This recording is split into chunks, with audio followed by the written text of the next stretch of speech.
On today's episode of Locked On Mariners, we'll tell you why last night's win for the Mariners was a must-have, what our overall feelings are a week out from the trade deadline, and why Juan Soto isn't the star player the Mariners should be targeting this summer.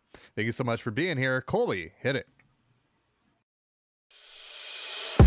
You are Locked On Mariners, your daily Seattle Mariners podcast, part of the Locked On Podcast Network, your team every day. What's up, everyone? Welcome to the Locked On Mariners podcast. It is Tuesday, July 26, 2022, and thank you so much for making us your first listen of the day. We are free and available on all platforms with new episodes coming out every Monday through Friday.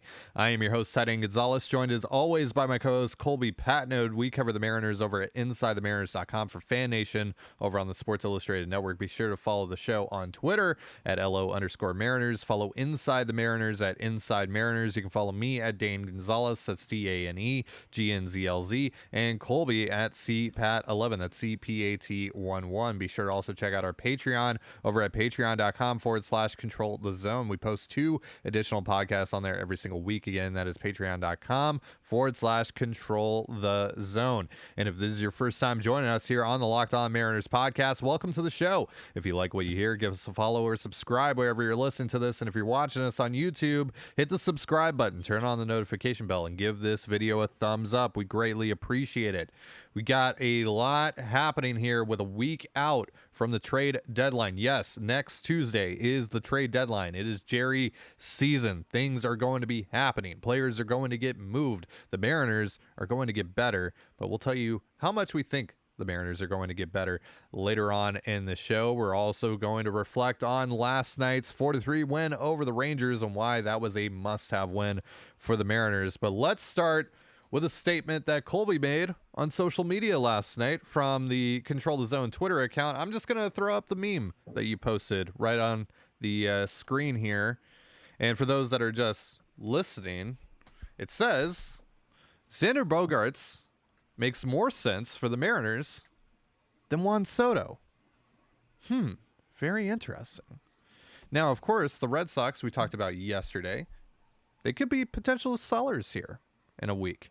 They are hovering around 500 right now. They got back above 500 yesterday with a win, but they're just kind of in the pack right now in the wild card race with 6 other teams. Their path to the postseason is very murky. They still got to play the AL East a lot. They still haven't won a series against an AL East team this year as a whole.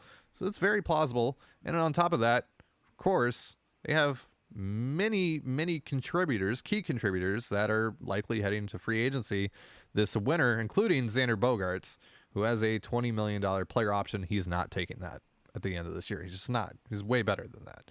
So, Colby, why is 2 months of Xander Bogaerts worth more to the Mariners than 2.5 years of Juan Soto?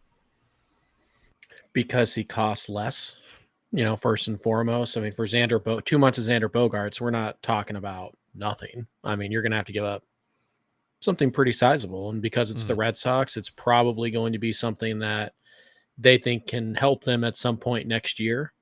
My guess, just a guess, I haven't dove too much into this, probably Emerson Hancock for 2 months of Xander Bogaerts. And while that, is kind of steep for a rental, compare it to George Kirby, Noelvi Marte, Harry Ford, etc. for Juan Soto. And it's kind of a no-brainer for me. In addition to that, Xander Bogaerts also plays up the middle. He is valuable defensively and, on the bases. So he's more than a one-dimensional. And, I mean, you think about Xander Bogaerts this year is having the StatCast community is not huge on Bogaerts this year. They say he's having a fine year. And his fine year is 312, 385, 443, and a 133 WRC plus as a shortstop, by the way. About average shortstop. He's not elite by any stretch. JP's a better shortstop. But you don't need Bogaerts to play shortstop. And if you're acquiring Bogaerts, you can either put him at short and move JP to second. You could just put Bogaerts at second. He'll handle that just fine. You can play third if you need him to. And JP Crawford, nice player. Shouldn't be hitting at the top of the order. He's really struggled the last 3 weeks or so. And this is a way for the Mariners to upgrade second base without actually acquiring a second baseman. So I think when you kind of factor all those things in, Bogarts as a rental, considering cost, position fit, I think he's just a better option than Juan Soto. Soto's certainly the better player. But one of the things I hear constantly about, in regards to Soto's value is that, oh, well, he's 23 years old. He's 23 years old. That doesn't matter. Why does that matter? If he's 27, it doesn't matter because you're only going to have him for the next 2.5 years. I mean, like it doesn't matter if you're, so when you say, oh, well, Soto is younger, that's irrelevant to this conversation. So you just look at who's the better all around player. I mean, Soto's bat is so good that it's probably still Soto, but it's a lot closer than people think. And Bogarts is going to cost significantly less and play a position that you actually have need to fill. So I think Xander Bogaerts makes a lot of sense. Whether or not the Red Sox trade him, I don't know. My guess is that they would prefer to hold him and then maybe try to re-sign him. But you can trade a guy and then re-sign him. It happens all the time. It's Aroldis Chapman is kind of a famous example of this, where the Yankees trade him to the Cubs and then they go back and they sign him. So I think Xander Bogaerts makes a lot of sense. He fills a bigger hole for the Mariners than Juan Soto does. He can help you in more ways than Juan Soto can. And just value-wise, war-wise, they're pretty similar. I mean, Xander Bogaerts is throwing up a 3.7 F4 this year. Last year was 4.4. In 2020, the shortened season, it was on pace to be about 4.8. Before that, it was 5.9. Before that, it was 4.5. He's a very good player. So it's Xander Bogaerts for Emerson Hancock, or Juan Soto for George Kirby, Edwin Arroyo, Harry Ford, Jared Kelnick, and Emerson Hancock. It to me, it's kind of a no-brainer here because Soto is not the piece that gets the Mariners to the World Series this year. I just don't think you can justify paying the freight for it. So I think Bogarts is that impact bat who actually can play a position of need and help you in more than one way. So I think Bogarts makes more sense. Well, yeah, and like you said earlier, he fills a far greater need for you. And I don't want to say that the Mariners have a logjam in the outfield, because they have a lot of guys that can't really play defensively in the outfield, at least play well in the outfield. They can stand out there potentially, but that's really it. And I mean, obviously Juan Soto would be an upgraded, clear-cut upgrade over guys like, Mitch Haniger, Jesse Winker, Kyle Lewis, Taylor Trammell. The list goes on and on and on. I'm not discrediting that. But the thing, too, is he's like first percentile and outs above average in the outfield. He's awful. Like, he's genuinely like a terrible outfielder and a bad base runner, too, by all accounts. And, I mean, like, while he's basically Ted Williams at the plate, you don't, he's just kind of another guy that you have right now in terms of positional flexibility, which is he doesn't really have any, right? You have the Carlos Santanas and the Mitch Hanigers and the Kyle Lewises and et cetera of the world, and only so many at bats, so many positions to play these guys at. And it's like you're fine there, right? You don't have a Juan Soto caliber player there, but you have good to even better, above average All-star, players. Yeah, you have all-star potential players there in those positions already. Whereas at second base, obviously, you have a former all-star in Adam Frazier who has played better over the last, week and a half or so, but you'd like to upgrade there. And also Adam Frazier could be a pretty decent pace off of the bench. And so, again, like you said, you acquire Xander Bogaerts, he plays wherever you want him to play. So if you want him at second base, he can't really say no, right? You traded for him. So you play him at second base, you pair him with JP, that fills a greater need, and you don't have this lineup headache that kind of, Soto's acquisition also creates, not just from the outfield perspective, but also from the starting pitching perspective as well, where now you got to fill that hole, whether you trade Logan Gilbert or George Kirby. And of course, maybe there is a path here where they don't have to trade either for Soto. I personally don't see that. Colby, you don't see that. So we're just working off of that, knowing that. And I think Bogarts, taking all of that into account, Bogarts makes more sense here because he he doesn't create any of those headaches for you. Right. And it's not a, you're not emptying the barrel for one player in the hopes that he Right. saves your season. You can go trade for Xander Bogaerts and go acquire Frankie Montas. You can do both of those things. You can afford to do both of those things. You can, or Pablo Lopez, or pick your pitcher and probably still get a reliever too. So it's just about, taking more shots at high impact players and saying, this is the one guy. Because if you're going to trade what it's going to cost to acquire Juan Soto, at least what we assume it's going to cost to acquire Juan Soto, you kind of have to win a World Series in the next 2 years. Otherwise, it was a bad trade, and I know it's a simplification. People don't like to think of it that way. They should. So for me, the goal is to win for a decade, not, oh, here's my 2 or 3 year window. And then after this, I guess we have to start over again. Like that's not anything I'm interested in. And quick side note, I already talked about the age thing not being a reason for me to care about Juan Soto at all. I'm not artificially pumping his value because he's 23. That means nothing to me. He's gone in 2.5 years anyways. The other argument that I've been seeing lately that doesn't hold weight is the idea that Juan Soto, his defense and base running will get better when he's outside of Washington because he'll care more. That's what I call a red flag, that he's playing like half speed because he's not happy of where he's at. Like that's not a positive. That's a red flag, guys. So we'll see what happens. Again, I ultimately don't think Juan Soto gets dealt. I know it's kind of an up and down debate here. Do they try and trade him before ownership changes? Blah, blah, blah. I don't think he gets moved this summer. And if he does, I think the Mariners are probably, I'd call him a dark horse at best in that sweepstakes. Xander Bogaerts, though, just makes more sense. And honestly, you might be able to snag something like Bogarts and Evaldi for Hancock and Stout. And to me, that makes a lot more sense. All right, so what are our overall thoughts heading into the deadline? We're going to tell you those in just a moment, but real quick, a reminder, this episode of Locked On Mariners is brought to you by Blue Nile. Whether you're ready to pop the question or you're celebrating a milestone moment, find jewelry as unique as them with the modern convenience of online shopping at BlueNile.com. Blue Nile has simple online tools that let you choose the diamond shape, size, and clarity, as well as setting style. Blue Nile's bench jewelers will then handcraft their perfect engagement ring, and each ring will be a one-of-a-kind. Looking for fine jewelry but having trouble choosing? Blue Nile has jewelry experts on hand 24/7, available via phone or chat to help you find a memorable gift at every budget. Make your moment sparkle with jewelry from BlueNile.com, and going on now is the Blue Nile Anniversary Sale. Save up to 40% on classic fine jewelry pieces and 25% on engagement ring settings. Plus, every order is insured, ships free, and arrives in discreet packaging that won't give away what's inside. Shop stress-free. Find your forever piece. Go to BlueNile.com today. You're listening to Locked On Mariners. Thank you again for making us your first listen of the day, just like you do here every single day. We greatly appreciate your support.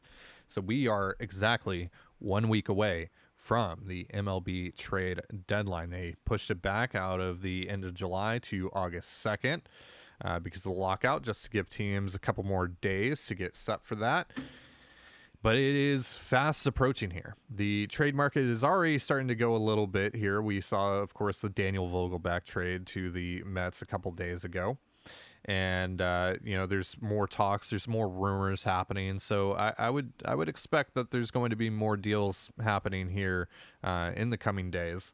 And certainly over the weekend. I think the weekend is going to be pretty busy. And then, of course, Tuesday, I think is going to be a lot of fun to watch. So, and we expect the Mariners are going to be in the middle of all this fun, of course. So, Colby, considering where this team is at right now, 7 games over 500, feeling pretty good about themselves, got back in the win column last night. How do you feel about the trade deadline? How do you feel about where this team is at and what they should prioritize heading into next week? Yeah, they're 3 clear of the first team out, basically. Mm-hmm. So they have a little bit of a buffer. There's like 4 teams that are within 3.5 games of them. But when you really start to look at the standings, it kind of starts to look like it's Tampa, Toronto, Seattle, and then there's a drop, right? And Chicago can certainly make up that ground. That's probably the team I'm most worried about would be the White Sox. Mm-hmm. But you do get to play them, I believe, 3 more times. And they're not playing that well. It's totally possible they fall off this week. They play Cleveland right now. They're kind of going back and forth with Cleveland. Not all that worried about Cleveland. I know they have good pitching. I don't know. I don't really fear Cleveland or Baltimore. So I think in Boston, I think ultimately And by the way, will Baltimore sell. might be selling. There's been Yep. reports, rumors about them potentially selling off Trey Mancini, Right. Dylan And Tate. so I think when you're looking at this, you're going, okay, so I feel pretty comfortable that Toronto and Tampa are going to get in. Although Tampa just lost Mike Zunino and Kevin Kiermaier for this season. So, we'll see. But I feel pretty confident that those two teams are getting in. So for me, the wild card comes down to either the Twins, White Sox, or Mariners. That last wild card spot. It doesn't mean the Mariners are going to be the 6 either. I'm just saying. But to me, when I look at the landscape of the Seattle Mariners and this playoff race, starting pitching still is the thing that stands out. We watched Marco really struggle against Houston. We watched Chris Flexen kind of dance around with a decent Texas Rangers lineup. And you just kind of think about them going up against the Astros, the Twins, the Yankees. It's not something that you want to see multiple times in a playoff series. And it's interesting, Ty, as we were recording, as you were doing your ad read, saw a little bit of news that might interest you. Are you talking about? Yes, Yeah, Tarik Skubal is apparently available via trade from this is from Ken Rosenthal, legit reporter, who says the Tigers are willing to trade Tarik Skubal. And that is just that blew this thing wide open, because to me, if he's actually available, that's the number one guy. Yeah, I'm down. I'm so down. That is going to cost you Edwin Arroyo. It's probably going to cost you Emerson Hancock. But not only is Tarik Skubal good, he's young, he's controllable. He's 25. He doesn't turn 26 until November. You get him for 4 more years after this year. Let me just read off these numbers for Tarik Skubal right now. So 3.88 ERA, 2.93 FIP, 3.22 xFIP. He's been worth 2.7 F4. He's striking out 9.37 guys per 9 innings pitched, 2.28 walks per 9 innings pitched, through 106 and 2/3 innings. He should have been an all-star this year. Ridiculous that he wasn't. Like Gregory Soto and Miguel Cabrera, really. That's who represents the Tigers in the All-Star game this year. Okay. But yeah, Tarik Skubal has been fantastic this season. And I've loved him coming up and through the Tigers system, of course. Seattle U guy. Yep. There's a connection right there too. I think that's an amazing fit for the Mariners. Tarik Skubal, I would be thrilled. I would be over the moon if they went after him, and they should go after him. Yeah, and again, obviously, Skubal's probably going to cost more than Montes, more than Castillo, and the Tigers saying that we are willing to trade him doesn't mean that they're looking to. It means come blow our socks off. But fortunately for Mariners fans, they can do that. They have the ammunition. They can make that happen. So when you kind of look at it from a Detroit standpoint, this has kind of become a Tarik Skubal. It's kind of become his segment. Detroit all of a sudden is like, how aggressive would you be, Ty, if you could get Skubal and another guy you like, Joe Jimenez? Like, are you giving up 2 top 4 prospects and then like would you do like Edwin Arroyo, Emerson Hancock, Taylor Trammell, and like Levi Stout for those 2? Yes. Yeah, in a heartbeat. Yeah. What if I replaced Trammell with Kelnick? Ooh. All right. So Arroyo, Hancock, Kelnick, Stout. I mean, that's expensive. I mean, still though, I think Skubal's a 2. 4 years of Skubal, 1.5 years of Jimenez. Yeah, I'm doing that because again, Skubal to me is a number 2. I honestly, and I think Kelnick is the type of guy who Detroit would be really interested in because he's 23, he's young, he's controllable. the Tigers don't And by really the have way, that. we should mention here that friend of the show, Jason Churchill, Prospect Insider, tweeted last night that Yep. he's hearing that Jared Kelenic has been the player that's come up the most in discussions between the Mariners and teams. So I would say there's a pretty high likelihood that if the Mariners land someone pretty huge, Jared Kelenic's heading the other way. Right, and that makes sense because Seattle, because they don't have outfield depth, but that is a position where they've kind of stacked up bodies. And Kelnick, as much as I still believe in the upside, he's not an up the middle player. He's a right fielder. Finding a right fielder who can hit and play a little defense, a lot easier than finding a center fielder, a lot easier than finding a number 2 starter like Tarik Skubal. So to me, it's we don't know. Churchill did reiterate that he doesn't know if the Mariners are engaging in these talks, if they're interested in trading Kelnick, but he can say that other front offices are asking about him more than any other Mariners player. So clearly Kelnick has maybe a bit more value than we thought, at least to some teams. So like I'm looking at Skubal, and I know this is supposed to be a big discussion about the overall trade deadline, but this is like the guy that, like, if this is the guy that you have to trade 3 top prospects for, do it. Like, it's because you're talking about Robbie Ray, Tarik Skubal, Logan Gilbert in a playoff series. And maybe even you get, Jimenez thrown in there. Like this. Yeah. This is the deadline altering announcement. And again, I don't know if Detroit's going to trade him or not, but I'd be on very top aggressive. of that, though, like if he were able to do even say the deal that we just proposed for Skubal, which who knows if that's actually like what it would take or what have you. But on top of that, though, that doesn't prevent you from doing other things. That doesn't prevent you from going out and getting another starter on top of Skubal, right? Like that doesn't stop you from going out and getting a second baseman potentially. That doesn't stop you from going out and getting outfield depth. That doesn't stop you from going out and maybe getting a catcher. Who knows, right? Like that, and for me, just kind of looking at the overall, the big picture here for the deadline, and we don't have a ton of time here, so I'm just gonna try to keep my thoughts short. But I think that you need to leave this deadline with one starting pitcher who is a number 3 or better. You have to. If you don't, failure. Really, because this is what this team needs, because this team right now, they're not a bat away, and they're not really in a position either where they're going to upgrade over the bats that they currently have in place that are at least decent, that are at least average to slightly above average. They're not going to add luxuries, I don't think, in terms of position players. I think they should add luxuries, however, in the bullpen. Bullpen is a place that you can go add guys for literally nothing. Guys that are going to help you for literally like nothing, for like C, D tier prospects. Like I'm talking like a Daniel Bard, right? Like a guy that's running like a walks per 9 of like 4, right? Like that guy is going to be a free agent, like at a the middle end of the year. guy. Yeah, like a middle relief guy. Yeah, not a high leverage guy, of course. Like if you're not going after the cream of the crop, you're not going to have to give up a ton for a reliever. That's kind of why I like the Jimenez Skubal thing, though, because I feel like if you get that like top end reliever, then all of a sudden you say like, oh well, I guess my middle relief core, like my 3 high leverage are Jimenez, Sewald, Munoz. I guess my middle relief core is now Festa, Barucki, Castillo, Murphy, like Swanson. Like that's my middle relief core.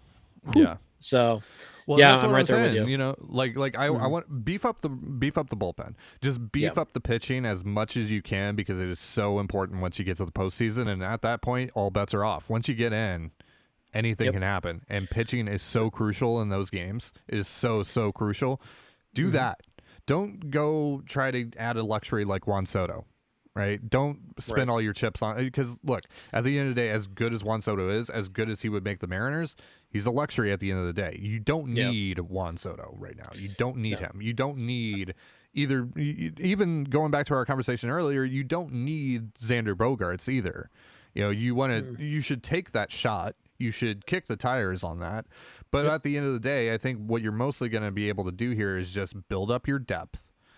And the big piece, that if you're going to add a big piece, it's going to be a starting pitcher. And then after that, you just add solid guys, solid dudes that just make you deeper across your roster. Right.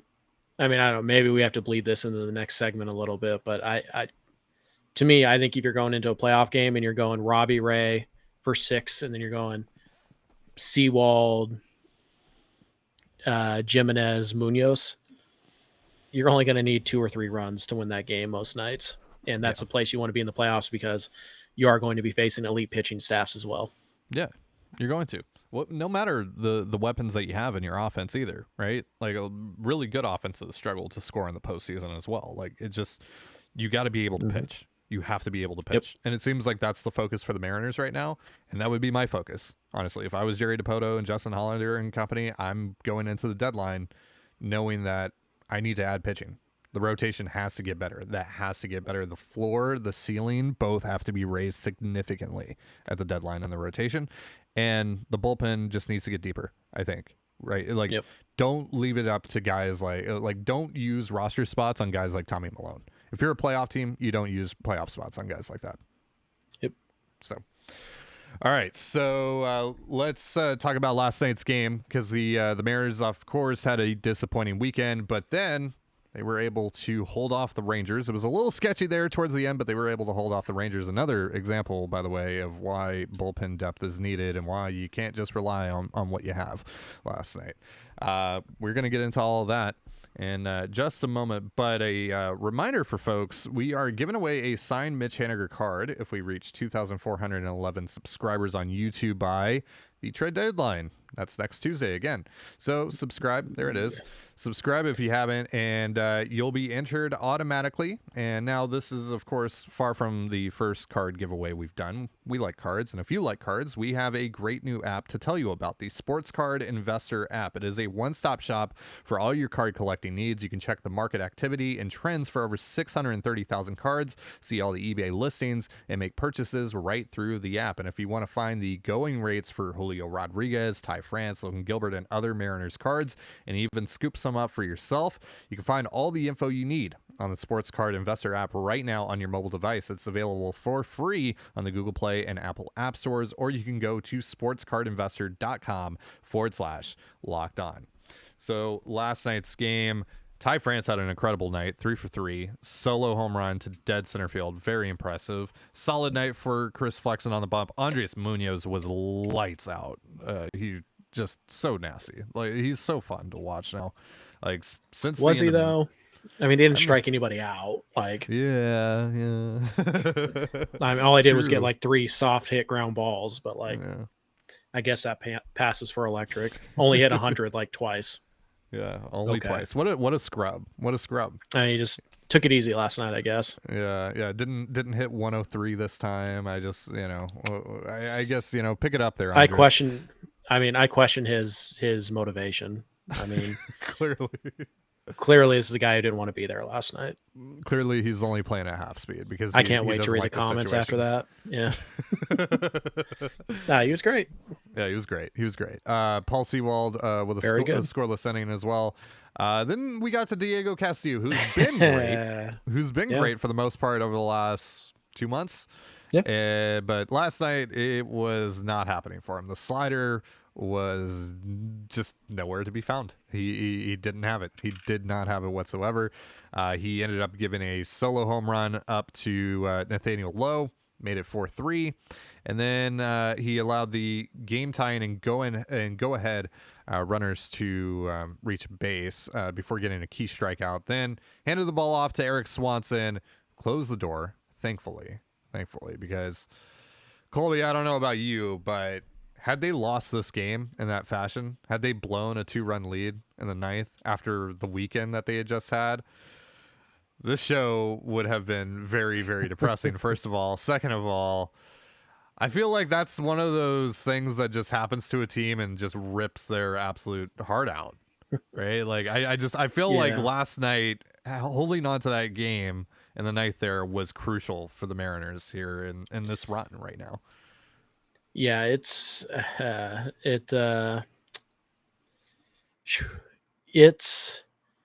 you need this series. Let's just be honest about it. You need to win one of these next 2 because you're going to play the Astros for 4 and then the Yankees for 3 right after. It's going to be a tough road trip, right? And if you can go 3 and 4 on that road trip, you have to feel really good about yourself coming back home. where get a kind of a soft landing at home, and then you play the Yankees again. So like, I mean, there's nothing easy about this stretch. So you really have to win these series that you should win. And the Mariners are a better team than Texas, just flat out. Texas has some hitters. They have some talent. They have some guys. They're not that far off. I don't know if they're a year away, but there's some talent there. They're a dangerous team. They can beat anybody in the league if they pitch, which, the bullpen can't really. So but to me, I was watching that game last night and I came to the realization, I know why the Mariners have the record they have and the Rangers have the record that they do. And it was encapsulated on 2 plays. I think in the same minute, one in the bottom, one in the top. Bases loaded, Carlos Santana at the plate, hits a ground ball, has some top spin on it. The third baseman has to take a step back to try and turn the double play to get out of the inning without scoring a run. It's 3-2 at this point. Santana busts down the line, right? Going as fast as he possibly can, and he beats it out. And at the time, you're like, fielder's choice, RBI, like, okay, whatever, 4-2. Ended up being the winning run, all because Santana's hustle. By contrast, you go to the Rangers, right? And you look at what's happening. I believe this was the 8th. Yeah. Sewald walks Adolis Garcia with 2 outs in the 8th inning to bring up Nathaniel Lowe, dangerous hitter, good pull power. And Lowe represents the tying run. What does Garcia do? He tries to steal second. Why? That run doesn't matter, right? Like if you get thrown out, which he did, you just remove the tying run from the plate, and now you have to go into the 9th, and you have to score 2 times now instead of maybe 1, or maybe Lowe could have tied it.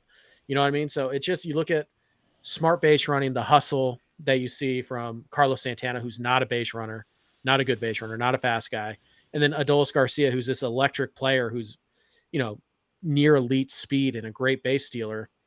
One of them earned their team a run with his, hustle. The other one may have cost his team the game with his dumb decision to steal. And so when you look at it like, hey, why are the Mariners this much better than the Rangers? Because roster wise, they're probably not, what are they now? Like 10 games up on the Rangers.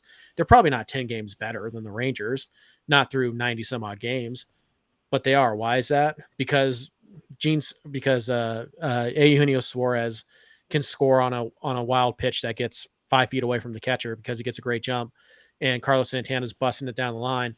Meanwhile, the Rangers, with all their athleticism and all their youth, they're trying to steal pointless bags down by 2 in the 8th with the tying run at the plate. So to me, that was the takeaway, is that the Mariners are a well-coached team. They have a culture. They understand what they're trying to do.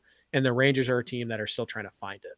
And because of that, you have to win. You have to beat the Rangers if you want to make the playoffs. And to Seattle's credit, I think they're 9-2 against them this year. And they won 6 in a row. So to their credit, they are beating the Rangers. The games are always close, but they're finding a way to beat them. And that's exactly what you have to do. Yeah. I would say this about the Mariners, they're not super athletically gifted. Not this current team. I mean, you look at their sprint speeds and everything. I think they have like 4 guys that are above the league average in sprint speed right now. JP Crawford is their 4th fastest guy. Yeah. So that tells you a lot. That tells you a lot. But they are probably one of the most fundamentally refined teams in this league right now. I mean, you look at just their defensive numbers, of course, again, athleticism plays into them not being great, particularly in the outfield and the corner spots, but they've made, I think they've committed the least amount of errors, or at least one of the fewest amount of errors in all of baseball. They are a smart baseball team for the most part, right? Like there are some times where they do bunts in certain interesting situations, but they team does that. They typically don't make base running mistakes. They typically don't throw to the wrong base. They don't take the extra risk. JP will eat a ball instead of trying to turn 2 if the pitcher's like not quite at first base. Like they do all those little tiny things. Essentially, I think what you're saying is the Mariners don't beat themselves. Yeah, they don't. And like you look, and I think that they are smart enough too to capitalize on other teams' mistakes. Like last night with Suarez, right, being on his P's and Q's in that moment and seeing the ball get away from the catcher and being able to not even think about it, just take the step towards home and go for it, and just full send it, right?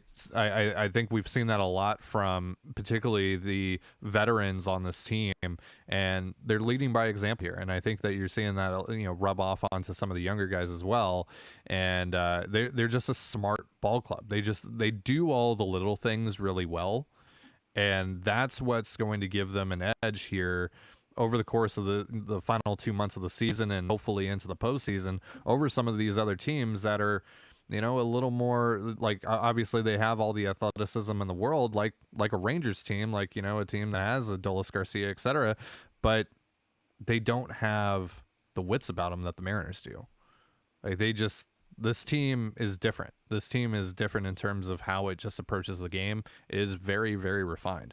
And so I've been very impressed with just how they've been able to limit mistakes and not shoot themselves in the foot most of the time. And really, whenever they have shot themselves in the foot, it's not something that they're necessarily doing on the field. It might be more so a decision to bunt late in the game or a bullpen decision, etc. And that mostly falls on Scott, but that, all of this really is reflected by leadership as well. So this is, a great job by Scott, great job by folks like Perry Hill, Manny Acta, etc. for, getting these guys to focus on doing the little things well and being able to play great situational baseball, which they've been able to do. We saw that again last night. So this team is in a really good spot. Loving what I'm seeing from them. Very excited to see what they do with the deadline coming up here in a week. Just keep winning games. Keep the vibes going as best as you can over this, this really big stretch. So this is the last gauntlet of the season, really, until hopefully you make the postseason. So just try to get through this as best as you can. Get to the trade deadline. Bolster this team.